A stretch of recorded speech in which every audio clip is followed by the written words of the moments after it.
తెల్లవారే వెలుగు రేఖలా పచ్చ పచ్చ పచ్చి మట్టి బొమ్మలా అల్లి బిల్లి వెన్న పాల నీడలా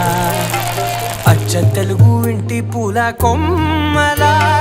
దేవదేవుడే పంపగా ఇలా దేవతే మా ఇంట అడుగే పెట్టెనంట బ్రహ్మ కళ్ళలో కాంతులే మా అమ్మలా మా కోసం మళ్ళీ లాలి పాడేనంట.